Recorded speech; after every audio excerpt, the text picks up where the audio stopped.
Good morning, students. I am Malik sir. I am going to continue the lesson combustion and flame. Now, in this lecture, I am going to discuss about the conditions which are necessary for the combustion. There are some conditions which are necessary during combustion. If these conditions are not present, the process of combustion will not occur. So, what are the conditions? There are three conditions. What are the first one is the presence of combustible substance. Combustible substance is what? A substance which can burn is a combustible substance. So if there is no combustible substance, then what will burn?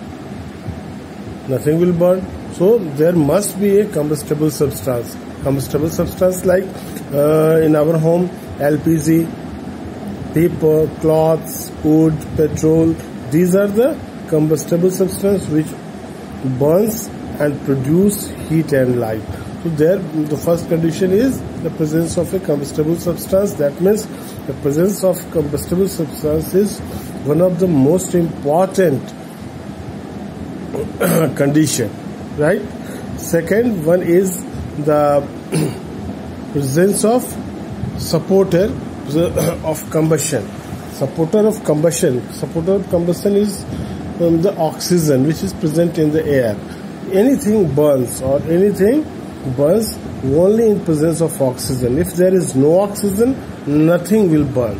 The presence of oxygen is necessary, right? If there is no oxygen, nothing will burn. So presence during combustion, the materials combine with oxygen to produce carbon dioxide along with a large amount of heat and light. So presence of oxygen is also necessary, which is present in air. How it is important? Just look at this experiment.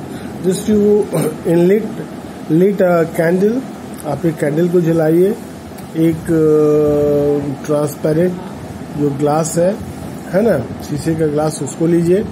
अब क्या करिए, आप उस glass में तो पहले से कुछ था नहीं, तो था क्या? तो एयर है. तो अब क्या करिए, आप एयर है तो उसमें ऑक्सीजन है. अब उस जलते हुए कैंडल के ऊपर उसको डाल दीजिए, ढक दीजिए उसको. ठीक है, ढक दिया. तो अब कुछ क्षण के बाद देखिएगा, कुछ क्षण के बाद, तुरंत नहीं, कुछ क्षण के बाद वो जो कैंडल है एक्सटिंग्विश हो जाता है, मतलब बुझ जाता है. ठीक है. तो ऐसा क्यों हुआ?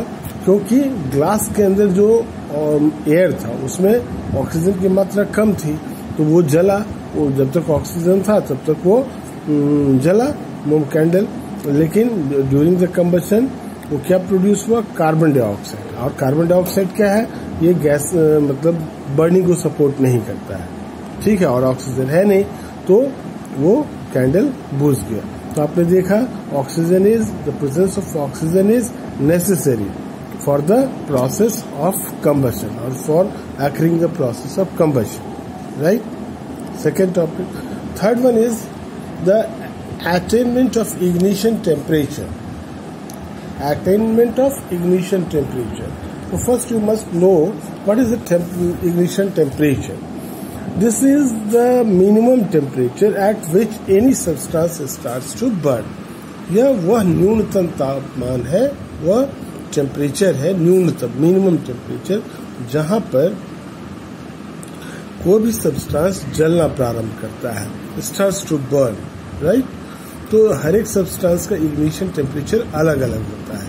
अब बहुत कॉमन एग्जांपल है, घर में हम लोग देखते हैं, कभी मच्छर वाले कॉइल को हम लोग जलाने के लिए जाते हैं, तो दिया सलाई को जलाया, तो क्या होता है? उसके बाद उसमें कॉइल के पास ले गया, तो क्या होता है? दिया सलाई की तिली को, जलते हुए तिली को हम कॉइल में सटाते हैं और कॉइल जलने लगता है? नहीं, ऐसा नहीं होता है.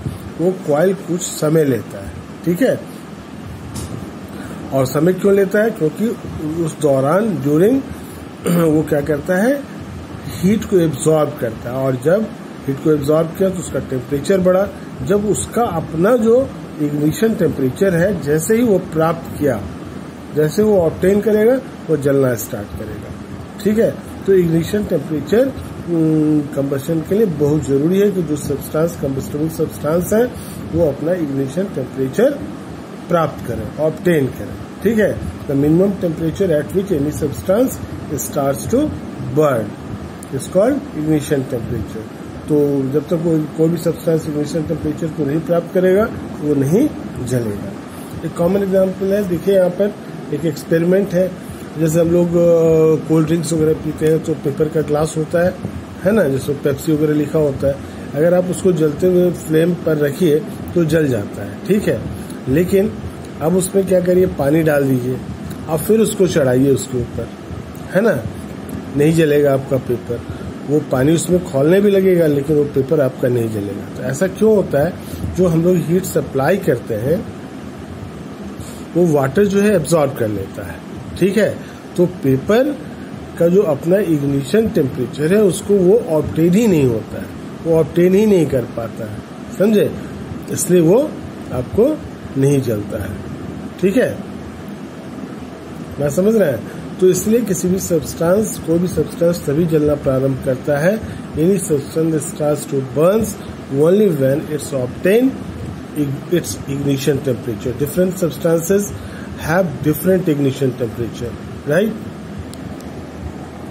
तो ठीक है, the substance which have very कुछ सब्सटेंसेज जो होते हैं उनका इग्निशन टेम्परेचर जो होता है बहुत लो होता है, और कुछ सब्सटेंसेज जो होते हैं उनका इग्निशन टेम्परेचर काफी हाई होता है। जिसका इग्निशन टेम्परेचर जैसे पेट्रोल है, एलपीजी है, एक बार सला आप जो गौर करिए, एक बार वो लाइटर की एक चिंगारी निकली और गैस जलने लगा, है ना। पेट्रोल है, एलपीजी है, नेचुरल गैस है, इन सब का जो इग्निशन टेम्परेचर है बहुत ही कम होता है, ठीक है। इसलिए थोड़ी सी भी इसको तीली दिखी कि वो जल जाता है। अब वैसे भी कहते हैं अगर गैस अगर घर में लीक हो रहा हो तो घर में घुसिए तो उसका गंध आने लगता है, तो आप मतलब पंखा भी मत चलाइए, बिजली का बल्ब भी मत जलाइए, बस उतना ही गर्मी काफी है उसके लिए आग पकड़ने के लिए, ठीक है। अब देखिए यहाँ पर ये आपने समझा, और आपको जो आपको हाईली जिसका टेम्परेचर, जिसका इग्निशन टेम्परेचर बहुत कम होता है उसको हाईली इन्फ्लामेबल कहते हैं, और जिनका कम होता है उसको जस्ट क्या कह सकते हैं, पुअर, बस उतना ही समझिए। इन्फ्लामेबल जो हाईली जिसका टेम्परेचर, जिसका इग्निशन टेम्परेचर बहुत कम होता है उसको इन्फ्लामेबल सब्सटेंस या मटेरियल कहते हैं। अब देखिए, match stick can burn wood shavings but not a large piece of wood. एक मैच स्टिक है, उससे आप वुड का जो बुरादा वगैरह होता है, छिल्ला सब, उसको हम लोग जला सकते हैं, लेकिन बड़े वुड का लॉग रखा हुआ टुकड़ा उसको हम लोग नहीं जला सकते। क्यों? The problem place due to its large size, क्योंकि बड़ा साइज है और ये अपना इग्निशन टेम्परेचर प्राप्त करने के लिए इसको बहुत ज्यादा हीट की जरूरत है ना, और वो हीट एक दिया सलाई की तीली उसको नहीं दे सकता, इसलिए वो नहीं जलता है, ठीक है। तो आज के लिए ये कंडीशन तो आपने समझा कि these 3 conditions are necessary for the combustion process. अगर इन 3 में से एक भी कंडीशन अगर मिसिंग है तो वहां पर कंबशन नहीं होगा, ठीक है। तो आज के लिए इतना ही, अगले लेक्चर में फायर फाइटिंग के ऊपर बात करेंगे, ठीक है, अगले टॉपिक पर। एक बार में बहुत ज़्यादा समय का वीडियो बन जाता है तो फिर दिक्कत होती है ना, आपको भी और मुझे तो नहीं, लेकिन आप लोगों को। इसलिए thank you, have a nice day. इसको ध्यान से पढ़िए।